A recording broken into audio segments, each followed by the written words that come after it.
بەناوی خۆی گەورە و مێهرەبان بەڕێزان مامۆستایانی هێژە زۆر بەخێر بێن. خۆم بە شەرەفمەند دەزانم کە ئەمڕۆ لە خزمەتیەوەی بەڕێز ئەم یادە پیرۆزە دەکەینەوە کە یادی دوا پێغەمبەری پەروەردگار پێشەوای مرۆڤایەتی حەزرەتی محەممەد درودی خوای لەسەر بێت. ئەمڕۆ لێرە ئەم یادە دەکەینەوە جێی شانازیە بۆ هەر هەمومان. ئەمڕۆ پێویستە ئەومان دڵمان خۆش بێت بەوەی کە خوای گەورە ئەو نعمەتەی بە مرۆڤایەتی بەخشی. بەڵام با بین سەیری ئەوە بکەین کە لە ژیانی پێغەمبەر درودی خوای لەسەر بێت چی کرد و ڕێنماکانی بۆ مرۆڤایەتی چی بوو.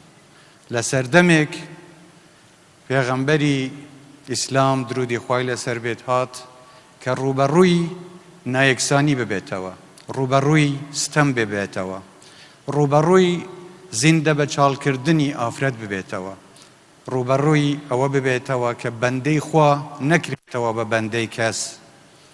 بۆ ئەوە هات یەکسانی بەرپا بکات، بۆ ئەوە هات کە دادپەروەری لە جیهاندا پەرەی پێ بدات و جگە لەوەی کە دینی ئیسلام دینی پەرەپێدانی ئەخلاق و بەها بەرزەکانە، پەیوەندی مرۆڤایەتی و خوای گەورەیە، بۆ خوداپەرستیە. لە هەمان کاتدا بۆ ئەوەیە کە مرۆڤ بەرگری لە بەها بەرزەکانی ئەخلاقی بکە. کۆمەڵایەتی گەلان، پەیوەندی گەلان لەسەر بنەمای بەیەکەوە ژیان و خۆشەویستی دروست بکرێت. من زۆر خۆشحاڵم کە ئەمڕۆ دەبینین ئێمە لە کوردستان پەیڕەوی ئەو بەها پیرۆزانەین کە هەموو ئاینەکان لە کوردستاندا بە ئازادی